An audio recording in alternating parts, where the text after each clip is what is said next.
Si hablamos de la estructura de una PC o computador, nos estamos refiriendo a las combinaciones de los elementos que forman parte de un sistema.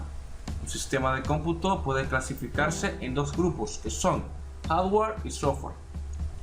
Si conocemos las características más importantes de estos elementos, nos permitirá hacer una mejor elección de ellos a la hora de comprarlos e instalarlos. Pero esto depende también del tipo de sistema que se vaya a ensamblar. Por esta razón vamos a hablar sobre los periféricos de entrada y de salida que forman a un computador maestro o personal.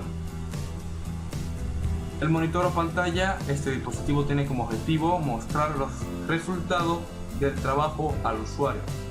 Es decir, es el principal dispositivo de salida que muestra los datos o información al usuario. También puede considerarse un periférico de entrada y de salida, si el monitor tiene pantalla táctil o multitáctil.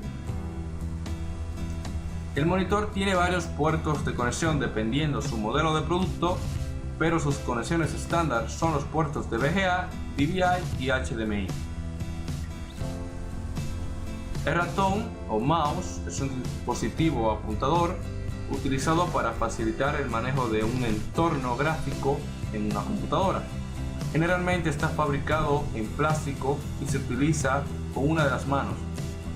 Detecta su movimiento relativo en dos dimensiones por la superficie plana en la que se apoya, reflejándose habitualmente a través de un puntero, cursor o flecha en el monitor.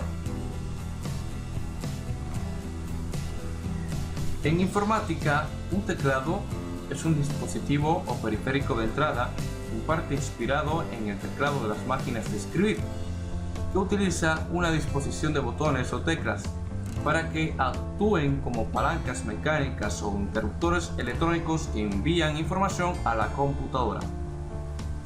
Después de las tarjetas perforadas y las cintas de papel, la interacción a través de los teclados al estilo teletipo se convirtió en el principal dispositivo de entrada para las computadoras. En informática, la unidad de disco duro o unidad de disco rígido es el dispositivo de almacenamiento de datos que se emplea a un sistema de grabación magnética para almacenar archivos digitales. Se compone de uno o más platos o discos rígidos unidos por un mismo eje que gira a gran velocidad dentro de una caja metálica sellada.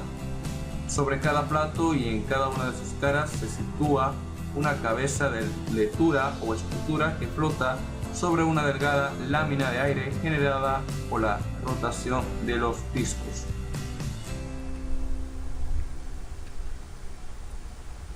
Ahora, el procesador es el encargado de ejecutar los programas desde el sistema operativo hasta las aplicaciones de usuario. Solo ejecuta instrucciones programadas en lenguaje de bajo nivel, realizando operaciones aritméticas y lógicas simples. El microprocesador está conectado generalmente mediante un zócalo específico de la placa base de la computadora. Normalmente, para su correcto y estable funcionamiento, se le incorpora un sistema de ventilación.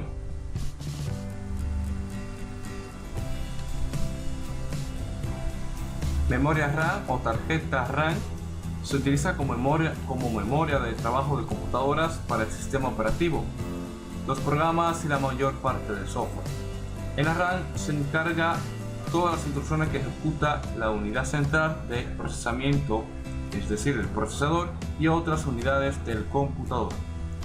Se denominan de acceso aleatorio porque se puede leer o escribir en una posición de memoria con un tiempo de espera igual para cualquier posición, no siendo necesario seguir un orden para acceder a la información de la manera más rápida posible. El Power Supply o fuente de alimentación.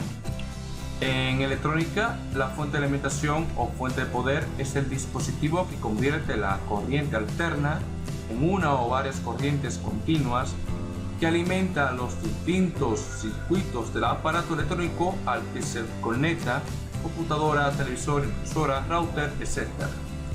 En inglés se conoce como Power Supply, que literalmente traducido significa unidad de fuente de alimentación.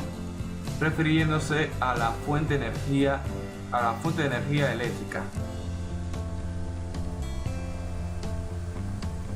Ahora, finalmente, la placa madre o motherboard es una tarjeta de circuito impreso a la que se conectan los componentes que constituyen la computadora, es decir, los componentes que hemos mencionado anteriormente. Es una parte fundamental para armar cualquier computadora personal, de escritorio o portátil. Tiene instalado una serie de circuitos integrados, entre lo que se encuentran el circuito integrado auxiliar, que sirve como centro de conexión entre el microprocesador, la memoria de acceso aleatorio, que es la RAM, las ranuras de expansión y otros dispositivos. Con todos los dispositivos que hemos mencionado anteriormente, podemos decir que esto puede estructurar a un computador.